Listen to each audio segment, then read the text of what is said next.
Olá, boa tarde a você. E olha, mais uma vez, o WhatsApp vai ser bloqueado de novo a qualquer momento, viu? A juíza da Vara de Execuções Penais do Rio de Janeiro, Daniela Barbosa, determinou a suspensão do serviço em todo o território nacional. Essa é a terceira vez que o aplicativo de mensagens é bloqueado pela Justiça. Em todos os casos, a decisão se baseia no fato da empresa se recusar a cumprir determinações de quebra de sigilo de dados de pessoas investigadas. Sobre esse assunto, já estamos aqui com o Sérgio Amaral, porque mais uma vez todos nós somos prejudicados, né, Sérgio? Mais uma vez o usuário do WhatsApp fica sem o serviço. Isso aí é uma coisa que a Justiça tem que definir, tem que resolver rapidamente como mexer com isso, né, Rodrigo? Porque, afinal de contas, por que isso está sendo feito? Mais uma vez, porque a empresa responsável pelo aplicativo não fornece alguns dados para a Justiça. A gente sabe que alguns dados a empresa pode dar, mas outros, quer dizer, o conteúdo das mensagens não tem como guardar. Não existe como quebrar esse sigilo, porque isso não fica guardado.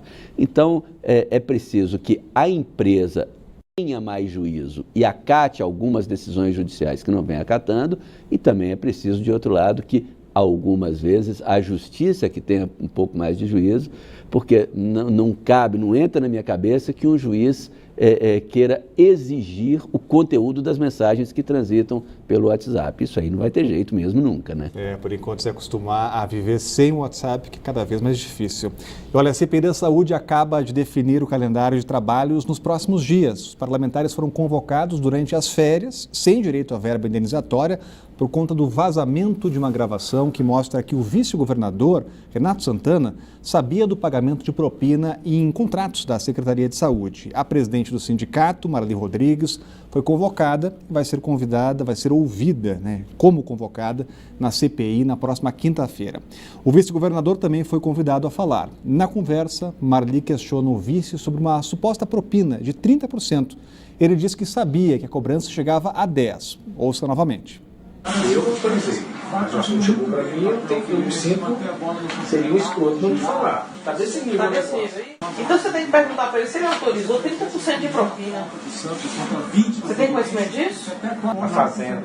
A propina corre solta ali. Se você conhece 10%, propina 30%. É 30%. E tem muita gente envolvida nessa história. Eu estou falando da saúde agora. Se partir para outros locais que a gente também conseguiu identificar, você vai encontrar muitas coisas mais. Entendeu? O Ministério Público do Distrito Federal informou que vai notificar nas próximas semanas o vice-governador, a presidente do sindicato e o ex-secretário de Saúde, Fábio Goldin. O promotor Jairo Bisol disse por telefone que quer explicações dos três envolvidos. Ele afirmou que o caso já estava em investigação no Ministério Público, mas que não havia tido acesso aos áudios divulgados pela revista Isto É, e era só o que faltava, Depois de toda a confusão, aliás, situação ainda caótica na saúde, denúncia de corrupção. Depois de mensalão, de petrolão no governo federal, vem aí então o fazendão e o saudão no GDF. Quer dizer, será que o fazendão e o saudão vão ser a nossa versão local aqui do petrolão? É um absurdo. É preciso mesmo investigação. Agora, o que mais chama atenção nessa história, Rodrigo, é que tanto o governador Rodrigo Hollenberg como o próprio Ministério Público já sabiam disso, já existia uma investigação há muito tempo aberta e até agora não se chegou a nada. Tudo bem, a gente sabe que esse tipo de coisa não é assim, no estalar de dedos, da noite para o dia, que se chega a uma conclusão de investigação. Mas agora, mais do que nunca, a partir dessa divulgação dessas gravações, é preciso celeridade e muita seriedade. É preciso ver exatamente quanto foi desviado, para quem foi desviado, quem eram os intermediários dessa negociação, se isso é mesmo uma versão do Petrolão, quer dizer, será que esse dinheiro de contratos da Secretaria da Fazenda, da Secretaria da Saúde, estavam simplesmente sendo desviados para o bolso de ladrões comuns, de corruptos comuns, ou se estava indo para abastecer caixa de partido político, vai fazer caixa para a próxima campanha política? Isso tudo é preciso ficar muito claro nessas investigações, porque não dá para admitir, não dá para imaginar que a gente tem aqui no GDF, no Palácio do Buriti e secretarias, a nossa versão do Petrolão, né, Rodrigo? Tem que ter investigação. E olha, a partir de agora, os taxistas do DF têm que se vestir de forma padronizada quando estiverem em serviço. A determinação da Secretaria de Mobilidade Urbana veta camisas de time com mensagens políticas, por exemplo. Olha só. Kelly aproveitou o primeiro dia da nova norma para dirigir o táxi mais à vontade. O terninho deu espaço para a blusa e uma calça jeans. O fato de andar com jeans legal, o homem com uma camisa polo e nós podemos usar uma camisa mais esportiva, acho que facilita, sim. Só que os taxistas ainda precisam ficar atentos sobre o que não podem usar durante o serviço. Camisas regatas, bermudas, chinelos.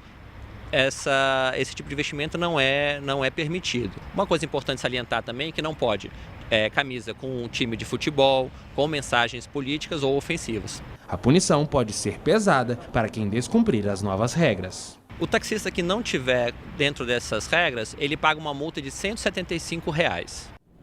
Mas será que precisa regra para isso mesmo? Não bastaria bom senso de quem presta um serviço tão importante como o serviço de táxi? É aquela história, né? É uma permissão, é um serviço que é permissão do Estado, mas eu também tenho essa dúvida, viu, Rodrigo? Se não é melhor deixar o bom senso, porque um taxista, um profissional que presta um mau serviço, muitas vezes o cliente vai sumir dele ali.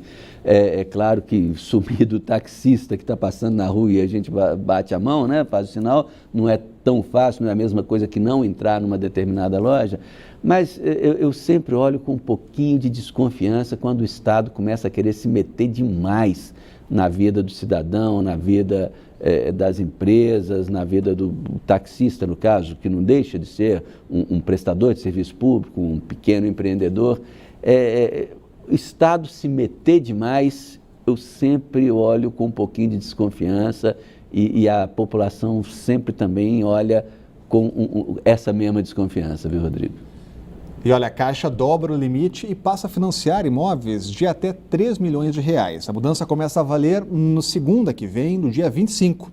E o banco anunciou também que vai passar a financiar uma parcela maior do valor dos imóveis. A cota para usados sobe de 60% para 70% do valor total.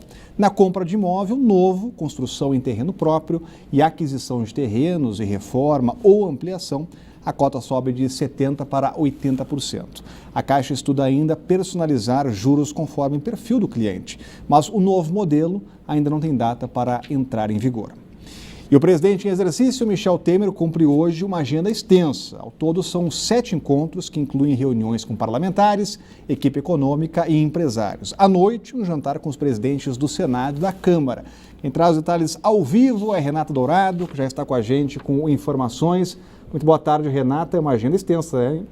Bastante extensa. Primeiramente, seja bem-vindo, Rodrigo. Obrigado, passeou bastante por aí, né? Está de volta, seja bem-vindo. Boa tarde para você, boa tarde para o Sérgio Amaral, para todos que estão aí nos acompanhando. É uma agenda bastante extensa e bastante importante para você ter uma ideia neste momento. O presidente em exercício, Michel Temer, está reunido com 8 ministros, maioria aí voltado para a equipe econômica, né? Então, eles estão decidindo aí medidas que devem ser anunciadas ainda hoje. Existe essa expectativa, nada oficial, mas existe essa expectativa que após essa reunião, alguns ministros façam aí anúncios relacionados à área econômica, né? Então vamos ver aí o que vai vir depois dessa reunião. E à noite, como você bem disse, 2 convidados aí para jantar lá no Palácio do Jaburu com o presidente em exercício. Então, o presidente do Senado, Renan Calheiros, e o novo presidente da Câmara, Rodrigo Maia, são os convidados para esse jantar. E no cardápio, claro, né? O governo tem pressa aí em aprovar algumas medidas consideradas bastante importantes, inclusive para a própria retomada da economia. Então, o cardápio vai ser exatamente esses temas que precisam ser votados no Congresso Nacional. Você tem, por exemplo, a DRU, desvinculação de receitas da União, que precisa ainda passar pelo Senado, que permite dar uma liberdade, digamos assim, do governo de utilizar cerca de 30% do valor arrecadado em temas, enfim, em áreas consideradas prioritárias. Então, para o governo também é considerado bastante importante, essa medida é uma medida bastante importante importante. Você tem, por exemplo, a liberação dos jogos de azar, que chegou a entrar na pauta da Câmara, mas como é um assunto muito polêmico, não foi votado ainda, que o governo também considera importante, porque, de acordo com estudos, vai aumentar a arrecadação do governo, vai aumentar também o número de empregos no país. Por outro lado, tem pessoas que acreditam que vai facilitar a lavagem de dinheiro, enfim, assuntos polêmicos também. E um outro assunto considerado bastante importante com relação aí aos Jogos Olímpicos, então o presidente em exercício Michel Temer gravou mais um vídeo convocando a população a esse receio do governo, viu, Rodrigo, com relação a esses atentados, que a festa perca um pouco esse brilho, né? Então a ideia é que não perca o brilho, claro. Ele gravou mais um vídeo, mas separamos um trecho desse vídeo. Vamos ouvir o presidente em exercício Michel Temer. Nós reforçamos muitíssimo a segurança naquela cidade. E você pode vir tranquilo, pode desfrutar das maravilhas da cidade maravilhosa do Rio de Janeiro, das belezas naturais e participar dos jogos que terão uma repercussão internacional. Portanto, mais uma vez, eu venho a você para dizer, já determinei o reforço da segurança durante os jogos para dar a você a tranquilidade para a visita que fará ao Brasil e ao Rio de Janeiro. E a tranquilidade que precisa quem vai acompanhar as Olimpíadas no Brasil. Exatamente, Rodrigo. É interessante o presidente Michel Temer fazer esse tipo de pronunciamento, porque nos últimos dias, principalmente depois daquele atentado lá em Nice, né, no litoral da França, criou-se, né, um começo de neurose coletiva, de que pode acontecer isso aqui, pode acontecer isso acolá, a Olimpíada está fadada a ter problemas e tudo, e não é bem assim. A gente sabe que os setores de segurança estão trabalhando, o setor de inteligência do governo brasileiro, os setores de inteligência do governo brasileiro, a BIM, Polícia Federal e tudo, estão conversando com as inteligências de outros governos, principalmente os governos de países que normalmente são alvos de atentados terroristas. Além da inteligência, tem o trabalho de proteção ostensiva, né? Nós vamos ter aí mais de 40 mil homens das Forças Armadas, da Força Nacional de Segurança, da Polícia Militar do Rio de Janeiro e das polícias militares dos outros locais de competição, Brasília, São Paulo, Belo Horizonte, Salvador. Quer dizer, o Estado está fazendo o que deve ser feito. Vamos ter 100% de garantia de que não vai ter problema? Isso não existe em lugar nenhum, haja vista o que aconteceu já várias vezes, inclusive recentemente nos Estados Unidos, que são o país com o maior sistema de segurança do mundo, e não está isento. Mas o Estado está fazendo o que é possível e a gente torce para que seja isso mesmo, só uma festa do esporte, né, Rodrigo? E torcendo também para as nossas atletas do Brasil. Tem jogo aqui em Brasília também, viu? E a seguir, acabou a colher de chá depois de anistiar multas para o farol desligado durante o dia. O governo volta a fiscalizar o motorista. O Banho de Cidade volta já.